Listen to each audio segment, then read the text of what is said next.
মৃত্যুর যন্ত্রণা শুরু হয়ে গেলে আগে পা থেকে শুরু হয়ে আস্তে আস্তে গলার দিকে আসে।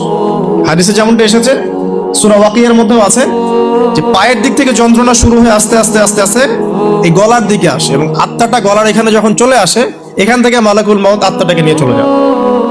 এবং চোখ দিয়ে তাকিয়ে থাকে মানুষ। রূহটা চলে গেলে মানুষ চোখ দিয়ে তাকিয়ে থাকে, দেখবেন এই কারণে মৃত ব্যক্তি তাকিয়ে থাকে, চোখ খোলা থাকে। এবং তখন আসমান থেকে সিঁড়ি নামিয়ে দেওয়া হয়, ওই সিঁড়িতে করে আত্মা চলে যাচ্ছে, ও তাকিয়ে দেখে যে আত্মা চলে যাচ্ছে। এবং মানুষ মারা যাওয়ার পরে চোখ জীবিত থাকে অনেকক্ষণ। মেডিকেল সায়েন্স যারা পড়েছে তাদেরকে জিজ্ঞাসা করবেন, মানুষ ডেড হয়ে গেলেও চোখ দেখবেন আরো কয়েক ঘন্টা, আরো নির্দিষ্ট একটা সময় পর্যন্ত চোখটা কিন্তু জীবিত থাকে। এই জন্যে চোখ বন্ধ করে দিতে হয়। যাই হোক, যেটা বলছিলাম যে মৌতের যন্ত্রণা শুরু হয়ে গেলে তওবা করে লাভ নাই, তওবার দরজা বন্ধ। আর পশ্চিম দিক থেকে সূর্য উঠে গেলে তওবা করে লাভ নাই, তওবার দরজা বন্ধ।